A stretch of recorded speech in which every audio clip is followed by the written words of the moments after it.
Hello there, class. My name is Cam Addis. I am your instructor for ACC History 1302 online asynchronous. Welcome to the course. You can call me Mr. Addis or Dr. Addis or professor, instructor, or whatever you'd like, really. Please don't call me Caddis, which is what you may autocorrect to if you're typing that in. And that's the prefix for my email. But anyway, wanted to welcome you to the course and kind of give you a broad overview of how it works and what Blackboard will look like for you. And so I want to share my screen here and hop on over there and take a look. And let me go over here to content. There we go. And we got US History 2, 1302. This is the second half of US History, hopefully what you signed up for. You can take them in either order, but lots of people take History 1301 first, History 1302 second. Both of these courses are very good for transferring to pretty much any college in Texas, certainly any public college in Texas, but really almost all of them. Hopefully your Blackboard opening or your front page of Blackboard will look roughly similar to this in all of your courses in terms of having this Start Here folder and course content down here. So I want to kind of hop around this front page here and show you we have, this is where you will contact me for email. And it's very important for you to make sure to check your ACC Gmail account, because that's really the only lifeline I have with you in this course, short of tracking you down through admissions and records and finding your personal phone number or something like that, which I don't want to do and you don't want to do. You want to make sure to stay on top of checking your email. Now, you can email me directly from your Gmail account, but if you do that, make sure to put either your 5-digit synonym number or 3-digit section number in that email in the subject line. Otherwise, I'll have no idea what course you're in. And I don't have an outside search function with Blackboard for all of my courses. And I have a bunch of different courses. But one way to get around that is just to email me from here directly. And then it'll automatically, I can see which course it's from. So what else? We got basic things up here on the horizontal menu up at the top, including the calendar. Your calendar doesn't have anything in it yet because this course hasn't actually started. But once it does start, you'll be able to look at it both in terms of schedule, and you have either the day or the month over here if you want to look at that format. But then also your due dates over here will pop up automatically. Then we have the announcement page. Really, once our course starts, any fresh announcement, the one I put in the day before, or if you have not yet seen that announcement, it'll probably pop up and you'll look at that before you even go to the home page. We have discussions over here. There's a spot for general questions about the course, but also if you have a question about a particular test item, you can ask it here.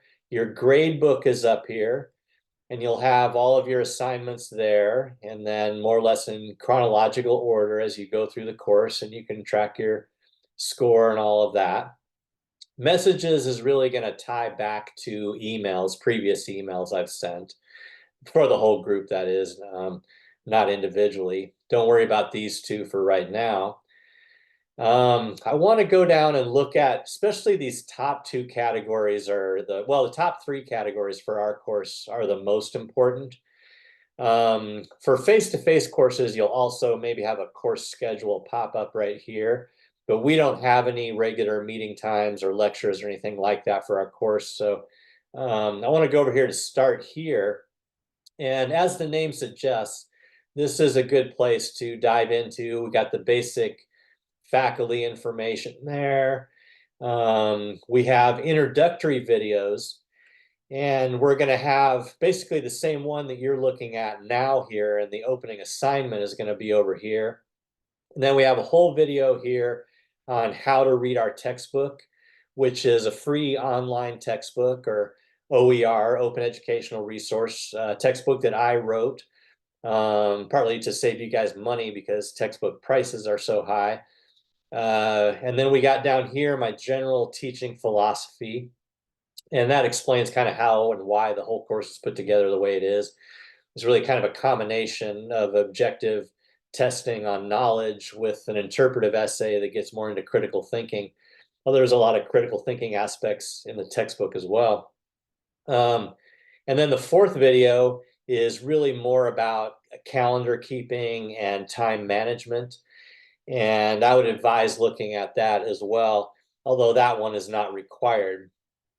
So these videos, you will have to sign in. That's why you're not seeing any icons pop up right now. You will have to sign in with your ACC ID to view those videos. And then here's also where you're going to check in. The check-in, you'll tell me a little bit about yourself, but also look over the bullet list that I have provided. And you can copy and paste that if you would like, but basically you will be agreeing to everything on that bullet list, including things having to do with academic integrity, et cetera, and just kind of general things in terms of how the course works. That will be early on in the course. You'll be filling that in. And then we got Respondus Monitor over here. Here is where you will go to download and install the Respondus Monitor browser app, which is what you're going to be taking your exams on. And so the way that works, once you download it, you'll go and not just reduce, but actually quit and close everything else on your computer. And that will allow you then to go into Respondus, which is a browser. And from there, you will open up Blackboard, and you can take the exams on Blackboard only from within that browser if everything else is shut off.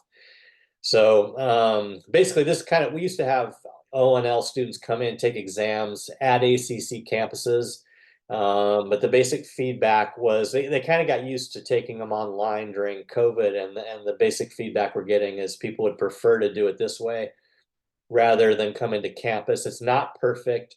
Sometimes you have some snags getting it set up, which is why one of the basic ideas of the sample test, which is the next thing, it's kind of a dual purpose sample test. And one of those purposes is to make sure that Respondus is operational on your system and you've figured it out and know how to do it. So the second objective of this sample test is to test your knowledge of what is in the introductory videos. And so if you pay attention to those, you're going to do fine. And then also reading over the top pages of the learning objectives in the textbook, which we talk a lot, way more about in the second video. So there's a brief sample test there. We got essential course information. A lot of that is kind of redundant. But down here, this is a more important link, I think. This is your course syllabus, course schedule. And you can, by the way, you can scroll to the right and left up here with these arrows. You can see a little bit what the course schedule will look like. Of course, the dates will be different based on which section you're in. And then also the grading scale over here. And you can see we have a lot of points here based on objective multiple choice tests based on the textbook chapters. And then also a big interpretive essay where you're going to be picking a topic, any topic from the course that you're interested in, and going and doing more reading on it in an outside article and comparing the interpretations in that outside article to our textbook. So that may just be supplementary, it may be adding more depth. Basically everything in my textbook, due to size and time limitations, everything in my textbook is necessarily superficial. In other words, there's a whole way more story behind it. There's a more humanistic way of looking at it. There's different angles, there's different interpretations. There's always things being, revisited. We're declassifying documents. Maybe the historian comes from a different perspective. Who knows what? History is kind of a big ongoing argument. And this will give you a little feel for how that works and what we argue about, which is oftentimes focused on primary sources, which is to say documentary evidence from the time period in question. So in other words, if we were looking at a primary source having to do with Franklin Roosevelt's New Deal in the 1930s, it would be something from the 1930s, like a speech he gave or a photograph or who knows what. So then we got some other points here. I do not do extra credit or retesting in my section. So if you're not comfortable with that, you may want to, take another class or something. But I'm trying to get, for those of you who have plans to transfer up into a four-year school, kind of getting you a little bit more used to how it works there. There's no extra credit, there or on the workplace or anything like that. I do encourage you to put extra effort into regular credit. On we go down here. We got college policies. A lot of these used to be in the syllabus, but the syllabus was getting too huge because it had all of this college-wide boilerplate stuff in there. So they kind of carved it out of there and just have, a general source for you to look at, which I think is a good idea. And then there's a link to it also later here on Blackboard. We got technical support also, and that includes really for both Blackboard and testing with Respondus. We got the ACC help desk, which is really open 24 hours a day. And sometimes there's a little bit of a wait, but you can get in there eventually. Of course, you can ask me questions too. I might know, or maybe not, depending on how technical it is. So these things are all under Start Here. Start Here is where you will be going for basic information about grading skills, syllabus, etc., but also the beginning of the course, checking in and taking the sample test and all of that. On we go to the course content. And I realized when they transitioned up to a new Blackboard version from Learn to Ultra that it created a little bit of redundancy here because this whole thing's called course content. And then we got sort of our course content. And this, as described here, has the basic 5 units and what you do in each unit. And it also includes the exam at the end of that unit. So really all 5 of these look more or less the same. And they include, a little bit of an overview, the basic objectives. The learning guide and the read are the same thing for me. They basically just say which chapters you're reading. And then, although we don't have any particular meeting times or lectures or anything like that, I did go in and for each unit, put together a brief lecture on what I consider to be the most difficult learning objectives. So that's a good video for you to watch. Maybe right before you take the exam, or some of you may want to look at it sort of as you're going through the unit. But either way, that's a key to success for doing well in the exams. You may need to log into that video as well. And then this is also where the exam is. So like I said, all 5 of these units look kind of the same with 2 exceptions. One is that Unit 1 also has a sample note that you've taken on one of the learning objectives. Now, like I said, you're going to learn more about the textbook and the learning objectives in the next video, but I don't want to see all your learning objectives for a whole unit or for a whole chapter or anything like that. That would be, I got hundreds of students. In college, we don't grade people's homework for them. But I would like to see one sample of notes you've taken on one learning objective, just to make sure you know the routine and how the course works and what you should be doing for all of the learning objectives. And although these learning objectives are not the same as the test question that you're going to be confronting, if you're on top of that learning objective and really understand the essence of it, then you're going to be able to handle that test item. So every test item connects to one or more learning objectives. And about 90% of the learning objectives pop up on the exam somehow or another. So I just want to get one kind of look at that as part of the little catchphrase we use often at ACC is early alert. We try to kind of catch people if there's snags early on in the course, get them, familiarized with what they should be doing. So we have that over there in Unit 1. and that goes pretty well. The other thing that's a little bit different about Unit 3 is that this is where you will find your interpretive essay also. So after you take the Unit 3 exam, then you will also, this is where you're going to submit your interpretive essay and essay follow-up also. After you submit your essay, I'll ask you 2 or 3 questions as a follow-up. I like that exchange and interaction. I wish we had more time to do it in the course, in fact. But the essay instructions are also something you might want to look at, somewhat early in the course. There's kind of good news and bad news with these. The bad news is they're kind of lengthy. But just take the time to go through it sentence by sentence. Maybe pop it open and look at the sentences that are emboldened in red first, and then go back. So set aside a little time, go through it sentence by sentence. If you get to a point where you don't understand how something works, shoot me an email. But basically, like I said, you're going to be comparing and contrasting how the textbook deals with one topic versus an outside article. Now, recently, about 80% or so of students have been doing really well on this assignment. They've read the instructions carefully. The other 20% have been following into a couple problems. And one of them is kind of comparing the outside article to sort of a straw man version of the textbook, or maybe what they're imagining a traditional textbook might be like. And so I talk a little bit about that right here. But the bigger problem is they're just finding a bad outside article.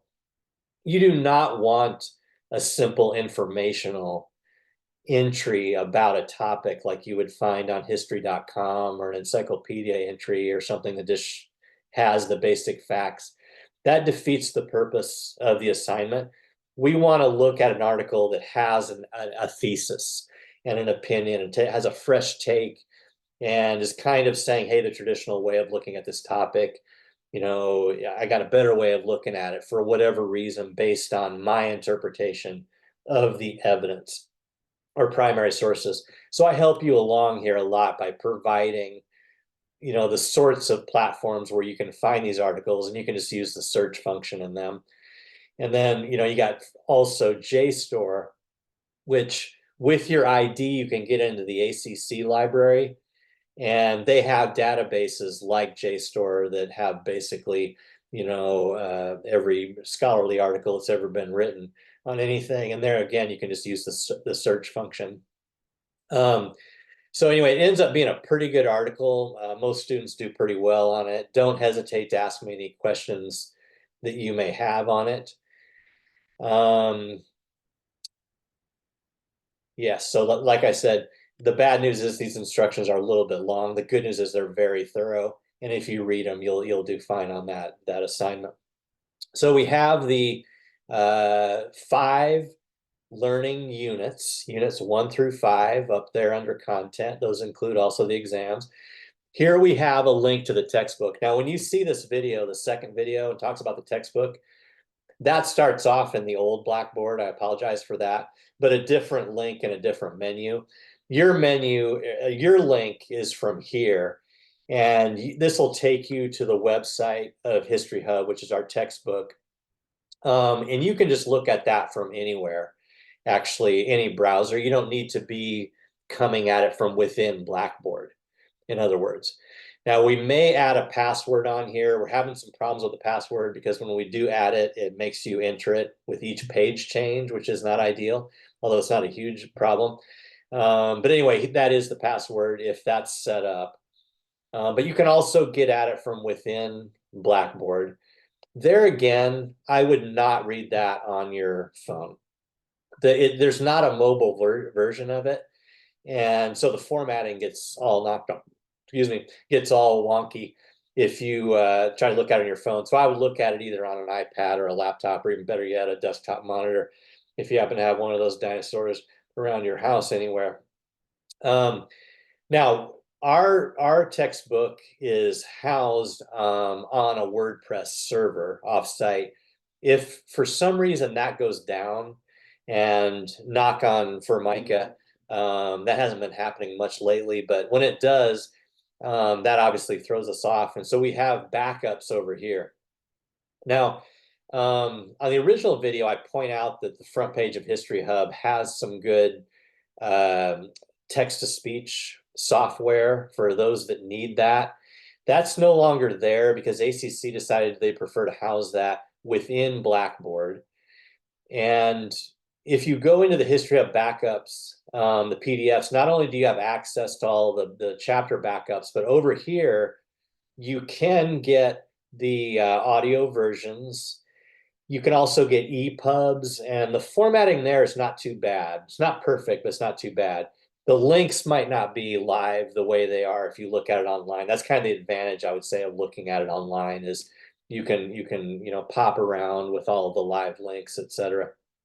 So there are various different ways to look at the textbook. I think most of you will probably just look at it online, but we do have these backups here. And then this is just a link to the same information that we talked about over under Start Here in terms of college-wide stuff. These are two very important links: online tutoring and academic coaching. All of you, your tuition pays completely for both of these services. I totally urge you to avail yourself of their help. They're a little different. Academic coaching, we may have a particular coach assigned to our section, which is great if that happens. Academic coaching is a little bit more about sort of general study skills, time management, kind of how to be a successful student, that type of thing. Whereas online tutoring is more subject specific. So for instance, there'll be somebody in our course that knows something about early American history. But both of them are great things to take advantage of.